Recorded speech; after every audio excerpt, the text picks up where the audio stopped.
하나님께서 오늘도 우리에게 특별한 은혜를 부어줄 줄 믿습니다. 우리 제목을 한번 읽어볼까요? 시작. 네, 기도하겠습니다. 하나님, 또 한 주간 세상 가운데 이러한 일 저러한 일들로 힘들고 시달리는 가운데 또 오늘도 주의를 허락하시고 하나님을 예배할 수 있는 이 시간 허락하심에 감사를 드립니다. 우리가 예배를 통하여 하나님 말씀을 통하여 하나님을 더욱 알아가기 원합니다. 우리 가운데 역사하시는 하나님의 놀라우신 역사가 나의 삶에도 이미 있음을 깨달아 알기 원합니다. 이 시간 우리가 하나님 나라의 영광을 보기 원합니다. 하나님 말씀하여 주시고 인도하여 주시옵소서. 예수님의 이름으로 기도합니다. 아멘. 네, 오늘도 하나님 아주 특별한 은혜로 함께 하실 줄을 믿습니다. 자연적 징벌이라는 말을 제가 이번 주에 듣고 굉장히 큰 은혜를 받았는데 따라해 보실래요? 자연적 징벌. 이게 뭐냐면요, 여러분의 가지고 계셨던 아주 큰 의문 하나를 지워줄 수 있는 답입니다. 혹시 그런 생각 해본 적 없으세요? 하나님이 왜 나한테 이런 벌을 주실까? 해본 적 있습니까? 저도 있어요. 20살 때 그때 청년 때 저는 22살에 전도사 임명을 받았는데 20살 때 청년부 할 때 제가 지금 생각해 보면은 그 당시 우리 부서를 담당하는 전도사님 참 좋았겠다는 생각을 해요. 왜냐하면 제가 거의 다 했어요. 지금 돌이켜 보면 그때 내가 전도사님 페이를 받았어야 돼. 생각해 보면. 그날도 토요일 날 엄청 교회에서 하루 종일 봉사를 하고 있었어요. 근데 토요일 날 보통 저는 한 저녁 12시까지 교회 있었거든요. 근데 하고 있는데 그날따라 뭐가 잘 안 돼 가지고 교회 누나들이랑 좀 이렇게 마찰이 있었어요. 근데 제가 그때도 해야 될 말은 다 하고 살아 가지고 위 사람들이 저를 좋아하지 않았습니다, 누나들이. 근데 제 누나들한테도 그때도 팩트를 막 날려서 그때는 뭐 제가 아주 심각할 때예요. 질문 여러분 굉장히 유한 사람 만나는 거. 저는 찬양 연습하는데 건반 틀리면 누나 왜 이렇게 건반 못 쳐요? 그랬어요. 되게 많이 틀리네. 그렇게 연습하면 돼요? 집에서 연습해와야지 막 그러고. 그게 저였어요. 20살 때. 얼마나 열받겠어요. 현이가 만약에 한올이한테 와가지고 누나 피아노를 그렇게 바꾸고 그럼 얼마나 기분 나쁘겠어요, 그죠? 제가 그런 사람이었습니다. 근데 그날도 좀 심하게 좀 짜증을 냈어요. 누나들한테 짜증을 내고 집에 가다가 그 서 있는 자전거 어디에 이렇게 팔이 긁혀가지고 여기가 쭉 나갔어요. 근데 막 꼬맬 정도는 아닌데 그래도 안 아픈 정도는 아니게 꽤 깊게 이제 나갔어요. 그래서 딱 걸리고 나서 딱 피나고 나서 제가 무슨 생각을 했을까요? 하나님한테 벌 받았다. 아씨 짜증날 때 하나님 벌 받았네. 짜증내지 말아야지. 이런 적은 저밖에 없습니까, 여러분? 아마 여러분도 비슷한 경험이 있으실 겁니다. 꼭 다치는 게 아니더라도 일이 꼬인다거나 일이 뭐가 잘 안 된다거나 이런 경험들은 아마 여러분들 다 있으실 거라고 생각하는데 오늘 해결됩니다. 자연적 징벌이 뭐냐면요, 팀 켈러 목사님, 제가 좋아하는 팀 켈러 목사님 책에 쓰신 단어인데, 자 쉽게 생각하면 이거예요. 하나님한테 안 물어보고 선택을 한 다음에 이게 잘 안 돼. 그러면 사람들은 보통 어떻게 하냐면 하나님이 나한테 벌을 주시는구나. 근데요, 잘 생각해봐요. 벌을 준 게 아니고요, 내가 벌 받으러 혼자 간 거예요. 왜? 안 물어봤잖아. 이거 맞아요? 물어보고 갔으면 거긴 안 갔을 텐데 안 물어보고 지가 가놓고 하나님이 벌을 줬대. 하나님이 생각보다 그렇게 치사한 분이 아니에요. 하나님이 벌을 준 게 아니라 내가 하나님 없이 선택하면 자연적으로 벌을 받게 돼 있는 거예요. 하나님이 준 게 아니라 벌 받으러 내가 간 거예요. 누가 여기다가 이렇게 자동으로 싸대기 때리는 머신을 갖다 놨는데 싸대기 때리는 곳으로 내가 가서 싸대기를 맞고 있는 거예요. 그래서 여기서 맞으면서 하나님 왜 때려요? 그러고 있는 거예요. 하나님은 때린 적이 없는데. 이게 자연적 징벌이거든요. 이해됩니까? 근데 여러분이 아마 이런 상황을 굉장히 많이 겪으셨을 겁니다. 저도 그랬고요. 사실 문제는 어디 있는 거예요? 하나님한테 안 물어본 거에 있는 거거든요. 여러분의 인생의 많은 문제들이 여기에 들어있어요. 오늘 그 문제들이 말씀 가운데 풀어질 줄 믿습니다. 자, 오늘은 TBT가 아주 잘 도와줘야 돼요. 말씀을 오늘 본 6절을 다 풀어서 갈 거기 때문에 잘 도와주시고 23절 한번 읽어볼게요. 2장 23절 시작.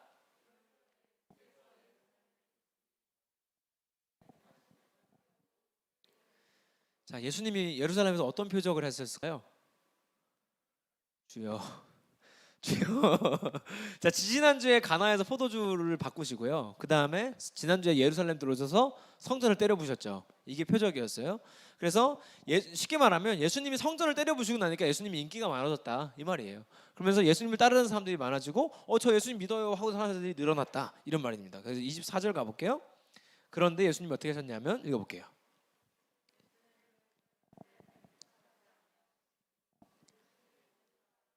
자, 여기서 중요한 게 하나 나옵니다.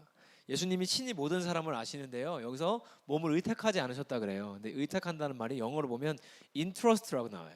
이게 무슨 말이냐면 그 사람들을 믿지 않았다. 예수님이 성전 때려 부수는 걸 보고 따라온 사람들 믿었다 안 믿었다? 믿지 않았다는 거예요. 제가 자주 말씀드리지만 예수님도 사람 안 믿습니다.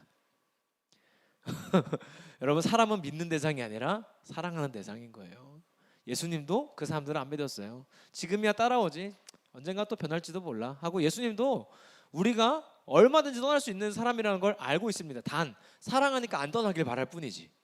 그래서 예수님은 자신을 이 사람들이 다 나를 따르고 영원히 그럴 것처럼 맡기지 않으셨다라고 나오는 거죠. 25절 가볼게요. 시작.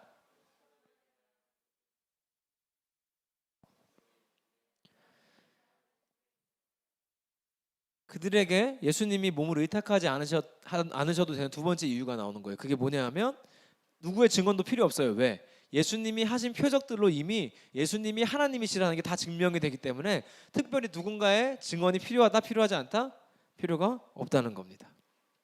그래서 예수님은 이미 하나님이시다라는 것을 요한은 오늘도 강조하고 있어요. 여기서부터 이제 좀 재밌는 얘기가 나오는데요. 3장 1절로 가보면 그때 한 사람이 등장합니다. 읽어봅니다. 시작.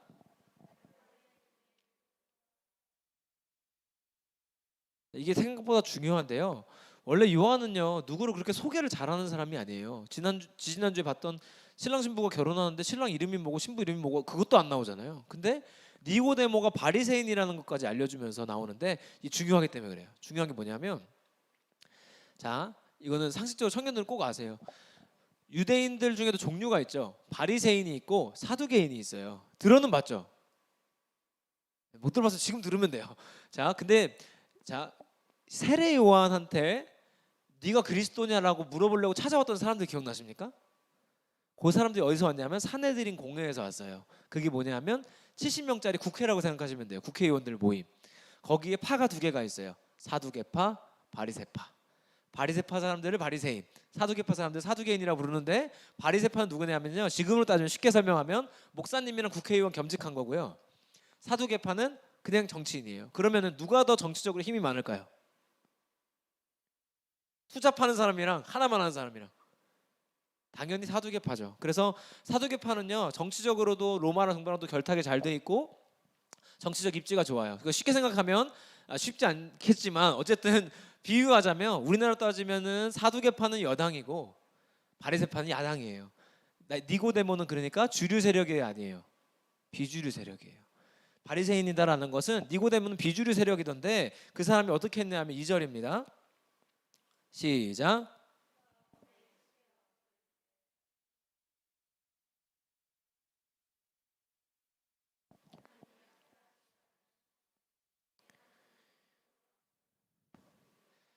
네, 니고데모가 밤중에 찾아와서 갑자기 예수님 찬양을 합니다. 뭐라고 하냐면 이런 일은 예수님이 하나님이 해주신 게 아니면 할 수 없는 일입니다. 예수님 대단합니다 하고 하면서 여기 앞에 보면 랍비라는 표현을 쓰죠. 자막 없애주시고 랍비라는 표현을 쓰는데 제자들 만날 때 했던 랍비 얘기 기억나십니까? 주여 선생님 이런 표현인데 그때 제자들이 랍비어 했던 거는요. 저기 선생님 이런 느낌이었다면 지금 니고데모는요 굉장히 높여주는 의미로 쓰는 거예요. 왜냐하면 니고데모는 60대 랍비고요. 실제 랍비고요. 예수님은 30대 청년입니다. 쉽게 생각하면 어느 교회 담임 목사님이 저한테 와서 선생님 그러시는 거예요. 이해가 돼요 지금? 그리고 본인이 랍비기 때문에 랍비가 되는 게 얼마나 어려운지를 아는 사람이에요. 그래서 아무나 랍비라는 호칭을 붙여주지 않는데 랍비가 찾아와서 랍비라고 불러주는 건 굉장한 찬양입니다. 그러고 나서 뭐라고 하냐면 당신이 하는 일을 하나님이 진짜 하신 거네요. 대박입니다. 진짜 멋있어요. 이거를 약간 요즘 표현으로 하면 와 지렸다. 미쳤다. 씨. 여러분 맛집 가서 밥 먹을 때 뭐라 그래요? 씨. 미쳤는데? 뭐 이거 하잖아요. 그거예요 지금. 예수님 진짜 미쳤다. 너 지금 예수님 짱인 최고네요. 막 이거예요 지금. 니고데모가 와서 온갖 감탄사를 쏟아내면서 예수님 찬양하고 있는 거예요. 근데 예수님 대답이 좀 이상합니다. 예수님의 동문서답 화법이 또 나옵니다. 한번 읽어볼게요. 3절 시작.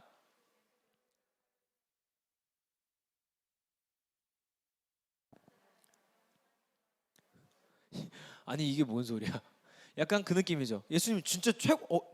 어떻게 이렇게 하셨어요? 대단하신데요? 어쩔 TV 약간 이런 느낌이에요. 대답이 제가 좀 그렇습니다 하든지 그런 거 아니다라고 하든지 그래야 되는데 예수님 대단하시네요. 그런데 거듭나지 않으면 하나님 나라를 볼 수 없다. 앞뒤가 안 맞는 얘기처럼 보이죠.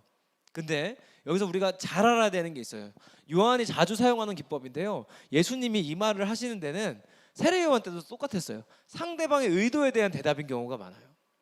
자, 지금 니고데모의 의도를 한번 파악해 봅시다.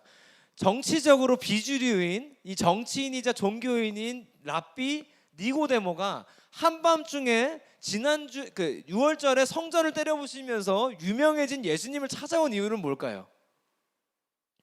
좀 의도가 보이지 않습니까? 정치적인 스타로 만들고 싶은 거죠, 예수님을. 그래서 나도 주류 세력 좀 돼보자. 예수님을 어떻게 해서 이스라엘의 왕으로 세우든 뭐 로마랑 맞짱을 뜨게 하든 해서 나도 정치적으로 좀 유명해져 보자. 우리 바리새파도 좀 일어나 보자 하는 마음이 있었던 거예요. 그리고 여기서 중요한 게 있어요. 니고데모의 마음 안에 뭐가 있냐면요, 이 사람은 어릴 때부터 유대교에서 성경을 배운 사람으로 하나님 나라에 대한 생각은 있어요. 그런데 그 하나님 나라에 대한 그림이 뭐냐 하면 이스라엘 사람들이 이 나라를 다스리는 것이 하나님 나라라고 생각했던 거예요. 단순히 로마의 지배로부터 벗어나고 정치적으로 좋아지는 것은 하나님 나라라고 나름대로 그리고 산 거예요. 그러니까 예수님을 정치적인 메시아로 모셔가려고 예수님한테 와서 아부를 한 거예요. 그러니까 예수님이 그 의도를 파악하시고 뭐라고 대답해요? 그거 아니야. 거듭나야 볼 수 있는 게 하나님 나라야 라고 말씀하신 거죠. 그러니까 이게 우리의 상황으로 가져와 볼까요? 우리 상황으로 가져오면 우리가 각자가요 되게 웃긴 게 나름대로의 하나님 나라에 대한 모형이 다 있어요. 근데 이게 이런 거예요. 내 생각에는 이게 하나님 나라야. 이 말이 성립이 됩니까, 여러분? 잘 생각해봐요. 내 생각에는 이게 하나님 나라야. 말이 안 되는 거예요. 왜? 하나님 나라의 핵심은 하나님이 다스리신다, 하나님 뜻대로 하신다는 게 핵심인데 내 생각에는 하나님 나라면 내 생각이 들어가는 순간은 하나님 나라가 사라진 거거든요. 그러니까 앞뒤가 안 맞는 말인 거죠. 다시 잘 생각해 보시면 내 생각엔 이게 하나님 나라에는 안 맞는 거예요. 이게 사회적으로나 우리 기독교 안에서도 똑같은데요. 여러분도 이제 아시겠지만 우리 교회는 약간 색깔로 따지면은 중간에 있다고 딱 보시면 되고요. 굉장히 진보적인 교회, 굉장히 보수적인 교회들도 있어요. 지금도 교회 뭐 이렇게 우리 아까 중고등부 고등부 회장님이 이렇게 크롭티를 입고 왔는데 어떤 보수교 교회 가면 이렇게 큰일 납니다. 지옥 갑니다. 장로님들이 얘 지옥 보냅니다. 막 데려다가 만약에 여름에 쪼리 신고 왔다, 바로 지옥 갑니다. 그런 교회가 있죠. 그런데 그 안에서 어떤 일들이 일어나고 있냐면요, 여러분 한번 궁금하시면 리스포유 이런 데 논문 사이트에 가서요 하나님 나라 한번 쳐보세요. 그러면 하나님 나라 관련된 논문이 정말 많은데요, 하는 얘기가 어쩜 그렇게 다 다른지 몰라요. 똑같은 게 하나도 없어요. 근데 더 놀라운 건 절반 이상이 하나님이 없는 하나님 나라를 이야기합니다. 이게 무슨 얘기냐면요, 우리 사회적으로도 그런 거예요. 예를 들어서 왜 이렇게 청년 세대에서 남자 여자가 갈라치게 되어 있냐 하면, 아니 여자들이 과거에 약자였으니까 얘네들은 혜택을 봐야지 라고 해서 혜택을 주는 것이 좋다, 약간 진보적인 사람들. 아니다, 똑같다, 보수적인 사람들. 이거를 교회로 똑같이 가져와가지고 교회 안에도 이게 적용이 돼야 된다 해가지고 막 이게 하나님 나라다 라고 우기는 거예요. 여러분 정말로 누군가는 혜택 보고 누군가는 손해보는 게 하나님 나라 같아요? 이게 누구 머리에서 나온 거예요? 다 각자 머리에서 나오는 거예요. 이게 하나님 나라야라고요, 각자 머리에서 나온 거지 하나님 뜻이 아닌 거예요. 하나님은 어떤 겁니까? 차별하고 서로 권력으로 어떻게 맞춰가는 겁니까? 아니죠. 사랑으로 품는 겁니다. 그렇지 않습니까? 그러니까 결국은 하나님 나라라는 거는 하나님 뜻대로, 그러니까 말씀에 나오고 하나님이 원하시는 대로 가는 것에 하나님 나라라는 단어가 사용이 돼야 되는데 우리 모두가 한 사람의 니고데모인 거예요. 그래서 내가 만들어낸 것에 하나님 나라를 맞춰놓고 이것이 하나님이 원하시는 것일 거야라고 하는 거예요. 이거의 문제가 뭐예요? 그리고 나니까 자연적 징벌로 자기가 걸어가는 거예요. 이것이 하나님 나라야. 이게 하나님 나라가 맞아. 그러니까 내 생각대로 하는 걸 하나님도 기뻐하실 거야. 그럼 내 생각대로 해야지 해서 내 생각대로 가는 하나님 나라라는 이상한 결론이 나와요. 마치 주인이 제육볶음을 줬는데 이건 떡볶이야라고 하면서 제육볶음을 먹으면서 떡볶이를 먹는 이상한 이런 그림인 거예요. 빨간색이면 다 똑같은 겁니까? 아니죠. 제육볶음에 떡이 없으면 떡볶이를 할 수 없죠. 그리고 여러분 누가 떡볶이에 고기를 넣어 먹기도 하죠. 네, 넣어 먹기도 하는데 어쨌든 중요한 건 뭐예요? 만든 사람이 떡볶이라 그러면 떡볶이 되는 거고 제육이라 그러면 제육 되는 거예요. 근데 우리 만드신 하나님과는 관계없이 내가 생각하는 하나님 나라를 그려놓고 그거대로 하는 것을 하나님도 기뻐하신다라고 착각하는 경우가 많아요. 아주 가까이 가져와 볼게요. 여러분의 인생으로. 예를 들어서 여러분이 취직을 너무나도 바래요. 그래서 너무너무 오랫동안 기도를 했어요. 그리고 취직이 됐어요. 취직을 하고 나니까 이 생각이 드는 거예요. 내가 이 일을 열심히 해서 진급을 하면 하나님도 기뻐하시지 않을까? 기뻐하시겠다. 그렇지, 당연히 진급해서 하나님께 영광 돌려야지. 그럼 진급을 해야 되니까 일을 잘해야겠다. 그런데 토요일까지도 굳이 할 수 있는데 내가 이번에는 진급 앞두고 있으니까 부장님한테 좀 잘 보여야 될 것 같은데 내가 주일날 예배를 빠지고 교회를 가서 이거를 주말에 해놓고 아침에 부장님을 보여주면 진급이 되겠다. 그러면 내가 오늘은 교회 예배가 아니라 일하러 가야 하나님 기뻐하시겠다. 예배 빠지고 일하러 가야겠다. 하나님 기뻐하시니까. 틀린 게 없어 보이죠? 이게 지금 우리가 다 빠져있는 함정이에요. 뭐가 문제인 거예요? 진짜 하나님이 원하신 게 뭔지는 물어보지도 않고 내가 결정해놓고 내가 좋은 걸 하나님도 좋아하시겠지 이렇게 생각하는 거예요. 딴 데로 가볼게요. 예를 들어서 주변에도 있을 거예요. 여자나 남자나 아니면 친구한테 너무 미쳐있는 사람들 있죠? 한 달에 한 번씩 남자 바뀌고 막 이런 애들 있죠. 근데 그런 아이들 마음 가운데 다 있는 게 뭐냐면 나는 힘들 때 사람을 꼭 만나야 돼. 난 사람 안 만나면 이 문제가 해결이 안 돼. 잠깐만, 내가 만나면 문제가 해결이 되니까 만나는 거 하나님도 기뻐하시겠다. 그러니까 나는 하나님께 영광을 돌리기 위해서 이 문제를 해결하기 위해서 사람을 만나러 가야 되니까 오늘은 성경 읽고 말씀 듣는 것보다는 사람을 만나러 가야겠다. 하나님의 영광을 위해 말씀을 제껴두고 사람을 만나야지. 틀린 말이 하나도 없는 것 같죠. 우리가 다 이러고 살아요. 내가 나름대로 생각하고 그려놓은 하나님 나라에 하나님을 맞춰놓고 내가 이렇게 하면 하나님도 기쁘시죠? 라고 하나님한테 우기고 있는 거예요. 그리고서는 뭘로 가요? 자연적 징벌로 가요. 그래놓고 괴로우면 그때 하나님 나한테 왜 벌 줘요? 이러고 따지는 거예요. 뭐가 맞는 거예요? 실행하기 전에 하나님한테 물어봐야죠. 먼저 물어봐야지. 먼저 하나님, 제가 오늘은 말씀도 보고 이렇게 하는데 이 사람을 만나서 얘기를 듣는 게 좋을까요? 같이 얘기 상담해볼까요? 이런 사소한 거 물어볼 필요가 있어요. 근데 물어보지도 않고 내가 결정해놓고 하나님 맞죠? 라고 우기는 건 틀린 거죠. 또 청년들이 많이 하고 있는 여러 가지 것들 중에서 우리 결혼문 얘기 해볼까요? 결혼 얘기. 자, 우리가 결혼하는 이유는 뭡니까? 청년부에서는 이 얘기를 조금 길게 해주고 싶었어요. 결혼하는 이유는 뭐예요? 여러분, 우리가 들어서 알아요. 여러분 다 들어서 알아요. 성경은 처음에 시작이 뭔지 알아요? 결혼이에요. 아담과 하와의 결혼. 중간에 뭐 나와요? 예수 그리스도가 가나에서 포도주를 바꾸시면서 뭘 보여주셨어요? 예수 그리스도와 우리의 관계가 혼인관계라는 걸 보여주시죠. 요한계시록에 가면 뭐 나와요? 신랑이신 예수님이 이 땅에 다시 오십니다. 결혼에서 시작해서 결혼으로 끝나는 게 성경이에요. 그래서 결혼이라는 제도는 뭐냐 하면 이 땅에서도 하나님 나라를 경험해라라고 만들어주신 게 두 개예요. 교회와 가정. 그 가정을 이루는 제도가 결혼이에요. 그럼 결혼의 목적은 뭐예요? 하나님 위해서 하는 겁니다. 그죠? 그런데 이 결혼도 어떻게 꼬이냐면요, 나는 하나님을 위해서 결혼을 해야지 했어. 시작은 했어. 근데 여자를 만나니까 얘랑 결혼을 하려면 내가 오늘은 예배보다는 얘를 만나서 데이트를 해야 될 것 같은데? 그래서 예배보다는 데이트지 하고 데이트를 선택을 해요. 그래서 이제 결혼까지 잘 갔어. 결혼을 준비해. 바빠. 오늘은 예배보단 결혼 준비지. 결혼 준비하러 가요. 거기까지 그런 경우는 너무 허다하죠. 더 허다한 경우는 뭐냐면 제가 진짜 실망스러운 게 교회 전도사님 목사님들도 결혼하면 주일날 신혼여행 가요. 난 이게 정말 이해가 안 돼요. 정말 미안하지만 내 평신도까지는 그럴 수 있다 생각해. 그래, 그럴 수 있어. 근데 목사님 전도사님이 신혼여행을 그때 간다? 나는 죄송해요. 제 상식으로는 이해가 안 됩니다. 그런데 하나님을 위해서 결혼을 하는데 우리가 결혼한 게 기쁘고 피곤하니까 신혼여행은 주일에 가면서 예배는 빠져. 그런데 하나님의 영광을 위해 우리 가정이 존재, 시작부터 안 맞는 거 아닙니까 지금? 근데 우리는 나름의 하나님 나라를 그려놓고 우리가 신혼여행 이때 가면 힐링 되니까 여기 하와이 와가지고 비치에 누워가지고 힐링 하나님도 기뻐하시겠다 하고 하나님 이게 하나님 나라죠. 여기가 천국이네요 하고 하나님한테 우기는 거예요. 그래놓고서는 그 가다 보면은 막 아기도 나오고 하면 결혼 생활이 어떨까요? 그지 같거든요. 해보세요. 할렐루야. 예. 너무 힘들어. 아기 나오고 하면 돌아버립니다. 돌아버려. 그러다 하나가 더 나면 더 돌아버려요. 미쳐버려요. 그러면 그때 힘들면은 하나님 왜 이렇게 나한테 벌 줘요? 그러는 거예요. 이미 우리는 하나님으로부터 너무 멀리 와버린 거예요. 멀리 왔으니까 아프지. 안 아프려면 어떻게 해야 돼요? 돌아가야죠. 이게 필요한 거예요. 지금 우리 청년 세대한테 필요한 건 뭐냐 하면 당장에 내 문제가 해결이 안 되고 벌 받는 것 같은 느낌이 문제인 게 아니에요.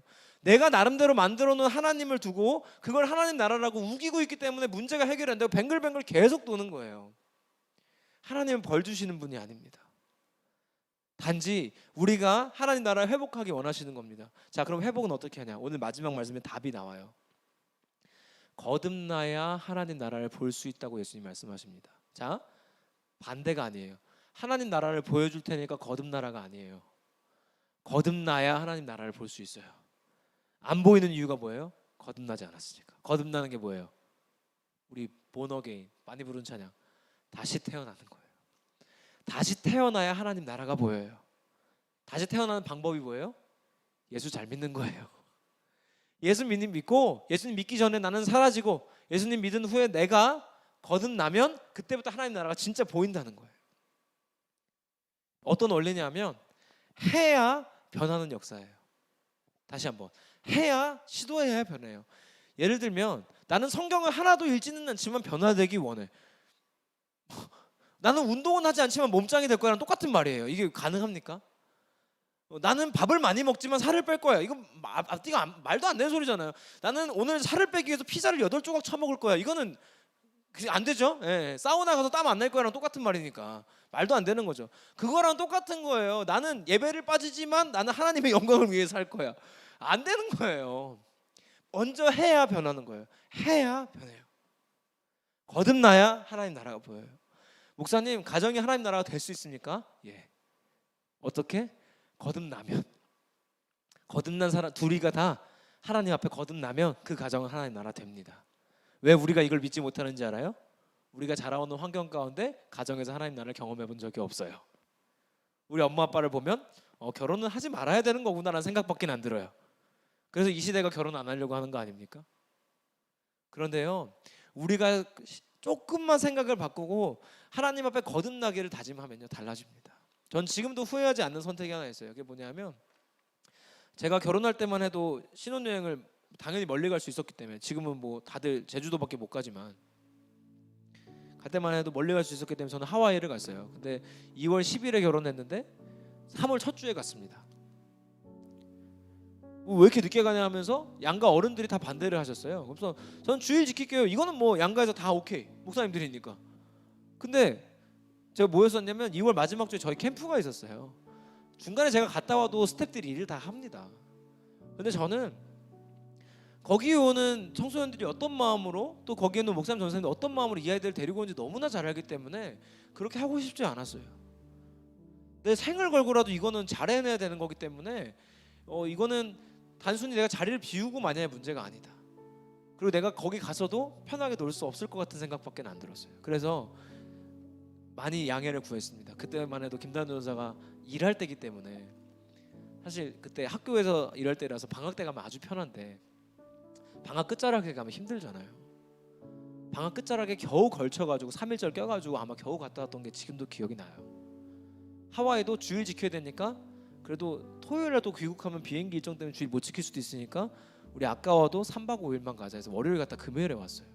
비행 시간만 열 몇 시간이에요. 그러니까 사실 별로 못 놀았죠. 너무 피곤하고 그냥 힘들었어요. 하루를 비행기에서 자고 그랬으니까. 그래서 저는 지금도 그거 후회하지 않습니다. 왜냐하면 뭐 갔다 왔다 한들 뭐 캠프가 어떻게 되고 예배가 어떻게 되고 뭐 안 달랐을 수도 있어요. 그런데 저희 가정이 그래도 출발할 때부터 하나님 중심을 해보겠다고 나름의 그게 다짐이고 결단이었던 거죠. 저희도 중간에 많이 힘들었고 사실 지금도 여러모로 힘든 일들이 많이 있습니다. 아기가 나올 때마다 힘든 일들은 계속 생기고요. 또 양가 부모님들, 이제 여러분 결혼하고 나면 부모님이 4명이 되는 거예요. 그리고 심지어는요, 저 결혼하기 전까지 저 24살 때 군대 갈 때 집 나가서요, 결혼할 때까지 집에 들어간 적이 없어요. 전 계속 밖에 살았어요. 혼자서 혼자 살 때 저희 엄마 아빠가 저희 집에 온 적이 있을까요, 없을까요? 저희 엄마는 대단하신 분입니다. 반찬을 단 한 번도 해주신 적이 없습니다. 저는 감사해요. 저희 집에 오는 게 싫으니까. 싫었으니까. 근데 지금은 오실까요, 안 오실까요? 애기들 보고 싶어서 막 오십니다. 이 결혼이라는 게 그렇거든요. 이게 갑자기 부모님이 4명이 돼요. 아버지가 둘이에요. 환장해요. 이거 되게 힘든 일이에요. 그런데 그런 가운데서도요, 하나님이 저희 부부를 통해서 양 가문을 회복시키는 그림을 보고 있어요. 목사님 가정에 뭐 그렇게 문제가 있었겠어? 아니요, 목사님 가정에 문제 되게 많아요. 심각한 문제가 많아요. 그런데 그것들을 저희가 결혼하고 결합해서 나름대로 하나님 나라를 어떻게 해보자, 우리의 생각이 아니라 진짜 하나님 말씀대로 이 가정이 어떻게 되는지 보자, 우리가 지금까지 현실에서 눈으로 볼 수 없었던 그 나라를 우리가 가정에서 한번 어떻게 해보자 라고 결심하고 힘들어도 서로 노력하고 회복하려고 해보고 하니까 그래도 가정에 이 가문 안에 회복이라는 게 일어나긴 하더라고요. 할렐루야. 우리는요, 조심해야 될 게 있어요. 내가 좋아하는 걸 하나님도 좋아한다고 착각하면 안 돼요. 내가 좋아하는 걸 하나님도 좋아하실 거야라고 생각하는 건 하나님 나라가 내 생각대로 되는 거야 라고 생각하는 것과 같아요. 하나님 나라의 핵심은 뭐라고요? 하나님 뜻대로 되는 거예요. 결국 내 삶 가운데 늘 발생하는 문제의 이유는 뭐냐면 하나님께 묻지 않았기 때문이에요. 그럼 우리는 뭘 해야 됩니까? 거듭나야 보이는 그 하나님 나라를 보기 위해 뭘 해야 됩니까? 예배해야죠. 기도해야죠. 제가 중등부에서 참 재밌는 얘기를 들었어요. 여러분이 듣기도 되게 웃긴 얘기가 될 거예요. 전도를 해가지고 한 아이가 이제 예배를 잘 나왔는데요. 여자 학생이에요. 근데 이 아이가 이제 최근에 한 몇 주를 계속 안 나와요. 거의 한 달 가까이 된 것 같은데, 그래서 왜 안 나오니 하고 연락을 해봤더니 이 친구가 그러는 거예요. 학교에서 심각한 오해를 받고 있어서 교회를 갈 수가 없대요. 여러분 이해가 돼요? 지금 학교 여기에 지금 자기네 학교에 학생이 자기랑 친한 친구 한 명밖에 없거든요. 얘랑은 또 문제가 없어요. 그런데 학교에서 심각한 오해를 받고 있기 때문에 이걸 해결하기 위해서 난 예배를 못 간다는 거예요. 아니 도대체 중학교 1학년 학생이 주말에 친구들과의 오해를 풀기 위해서 할 수 있는 행동이 뭐가 있어요? 난 도무지 모르겠는 거예요. 그래서 제가 그랬어요. 아니 그 시간에 나와서 예배하고 기도하면 하나님 해결해 주지 않을까? 근데 얘는 그게 안 받아들여지는 거예요. 아니 내가 만나서 어떻게든 오해를 풀어봐야 돼요. 여러분 우리보다 어리고 아무것도 아닌 문제라고 생각할 때는 그게 잘 적용이 되죠. 근데 여러분 상황이 되면 그게 안 보이는 거예요. 그게 보이셔야 돼요. 거듭나기를 힘쓰시고, 예수님 제가 이전의 삶을 넘어서 이제 예수님과 함께하는 그 거듭난 삶으로 가기 원합니다. 거듭난 자에게 보여주시는 그 하나님 나라를 저도 보기 원합니다. 그 고백이 여러분들에게 터지셔야 돼요. 내가 만든 하나님 나라 말고요, 진짜 하나님이 원하시는 그 하나님 나라예요.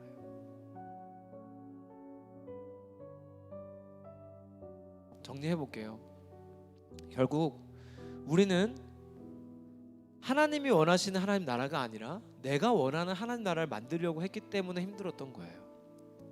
하나님께 묻지 않고 선택했기 때문에 자연적으로 징벌을 받은 거예요. 하나님이 벌하신 게 아니라 내가 하나님과 멀어졌기 때문에 어려움이 찾아온 것뿐이에요. 그렇다면 우리가 할 건 뭡니까? 진짜 하나님이 원하시는 하나님 나라를 회복하는 겁니다. 방법은 간단합니다. 하나님 나라에 대해서 이해하고 알아가는 데 힘쓰시면 됩니다. 어떻게 하면 될까요?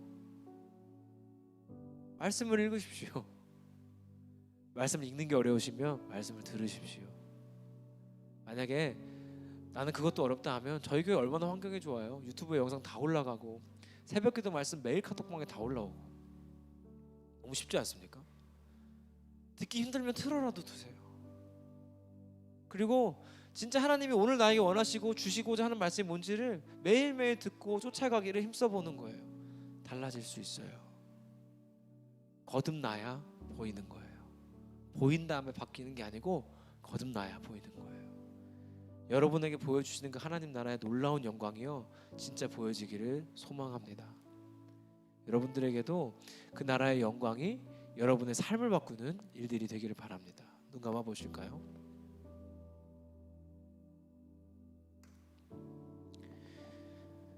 시간 함께 기도합시다. 기도할 때 하나님, 그저 제가 원하는 것을 하나님도 기뻐하신다고 착각하진 않았는지, 제가 생각한 그 나라가 하나님 나라라고 오해하진 않았는지 하나님 이 시간 회개합니다. 하나님 앞에 용서를 구하며 나아갑니다. 내가 만들어낸 하나님 나라가 아니라 진짜 하나님 나라의 영광을 보게 인도하여 주시옵소서. 거듭나지 못한 나의 삶을 하나님 새롭게 하신 하나님의 역사를 오늘 나에게도 이루어 주시옵소서. 하나님 나와 함께하여 주시옵소서. 우리 함께 기도합시다. 하나님, 내가 원하고 내가 생각하는 하나님 나라가 아니라 하나님이 진짜 역사하시고 하나님 뜻대로 되어지는 그 하나님 나라의 영광을 우리도 보기 원합니다. 내가 선택하고 결정해서 찾아온 수많은 문제들을 하나님이 주신 거라 오해했던 우리의 과거들을 내려놓게 하시옵소서. 하나님께 끊임없이 묻게 하시옵소서. 주님 앞에 끊임없이 나아가게 인도하여 주시옵소서. 말씀 앞에 서게 하시고 말씀이 들려지게 하시고 거듭나야 보이는 그 하나님 나라의 영광을 보며 하나님 평생을 승리한 하나님의 귀한 청년들 삼아 주시옵소서. 무엇을 하든 하나님 나라의 영광을 보기 위해 결정하고 선택하는 하나님의 귀한 자녀들, 그들을 세워 주시옵소서. 하나님 인도하여 주시옵소서. 오늘도 말씀하신 대로 주님 옆에 우리 청년들 나아갑니다. 한 주간 삶 가운데 하나님 또 그런 변화들을 있기 원합니다. 한 걸음도 성장하고 한 단계도 나아가는 한 주간 되도록 청년들을 인도하시고 역사하여 주시옵소서. 하나님 함께하여 주시옵소서.